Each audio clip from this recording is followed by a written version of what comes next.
खुलुमबाय नोंथांमोन बयखौबो मोनाबिलिनि रादाबाव बरायहरबाय लोगोसे गोजोन मोनाबिलिनि गाहाम हामलायथि बावहरबाय नोंथांमोननि थाखाय लानानै फैबाय आङो सानसेनि माखासे गोनां खौरांफोर नोंथांमोना अन्नानै रादाबखौ जोबजासिम खोनासंलांदो। दिनै सानसेनि माखासे गोनां खौरांफ्रानो जादों 2025 मायथाइनि डुरान्ड काप जोलुर बादायलायनाया क'क्राझारनि साइ स्टेडियामाव सोलिगासिनो दङ। दिनै 16 आगस्टआव मोनाबिलिनि 7 रिंगायाव क'क्राझारनि साइ स्टेडियामाव बड'लेण्ड एफसि आरो नर्थ इस्ट इउनाइटेड एफसिनि गेजेराव क्वार्टार फाइनालआ जानो थांगासिनो दङ।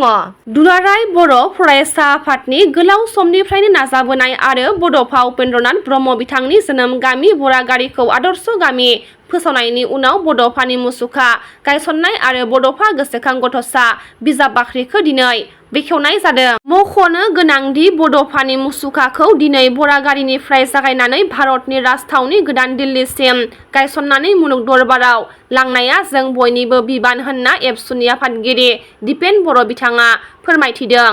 थारैनो दिनैनि साना जोबोद गोग्गाथाव आरो थुलुंगाथाव।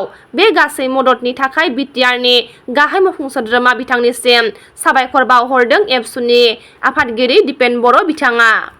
जनाय सोमोनसाफुरियाव फरायसाफोरा खुद्रिसारदों होनना खौरां मोननाय जादों। खौरां मोननाय बायदिब्ला जनायनि सोमोनसाफुरियाव थाखो खथानिफ्राय ओंखारना फरायसाफोरा हेंथा दिन्थिफुंनानै हानजा सुरदों।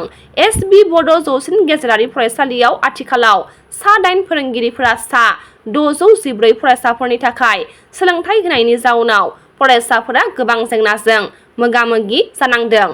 बेनि अनगायैबो सोमावसारग्राफोरा गासै सा 14 फोरोंगिरिनि मासिफोरनि थाखाय जर'खा फोरोंगिरि थिसननो दाबि खालामदों जाय बै फरायसालियाव थांनाय 10 बोसोरनिफ्रायनो लांदां जानानै दङ होनना खौरांगिरिफोरनि सोंथियाव फोरमायथिदों। 26 नं दारांगाजुलि बियाबाव इउपिपिएल दोलोनि बिजाथि सायख'नो खावलायदों बाक्सा जिल्ला एक्स-एनडिएफबि वेलफेयार एस'सिएशनआ। फैगौ बिटिसि बिसायख'थिखौ नोजोर लाखिनानै 26 नं दारांगाजुलि बियाबाव बारग' एनडिएफबि अनजन बर'खौ इउपिपिएल दोलोनि बिजाथि महरै सायख'नो थाखाय बाक्सा जिल्ला एक्स-एनडिएफबि वेलफेयार एस'सिएशनआ बिटिआरनि गाहाय मावफुं सोद्रोमा प्रमद बर' बिथांनिसिम खावलायहरदों। गोब्राब बेरामजों नाख्रेबजानाय सुबुंनो खाम्फा बरगयारि बिथाङा अनसुंथाइ होदों। गोबाव समनिफ्रायनो पेरालाइसिस बेरामाव भुगिनांनानै थानाय चिरां जिल्ला खुंग्रि साफागुरि गामिनि रनेन बसुमतारिनो हुइल चियार अनसुंथाइ होदों खाम्फा बरगयारिया। क'क्राझारनि कार गामियाव लुफुंनाय बड'लेण्ड ट्रान्सपर्ट सार्भिसनि मावखुलिखौ दिनै बेखेवबाय।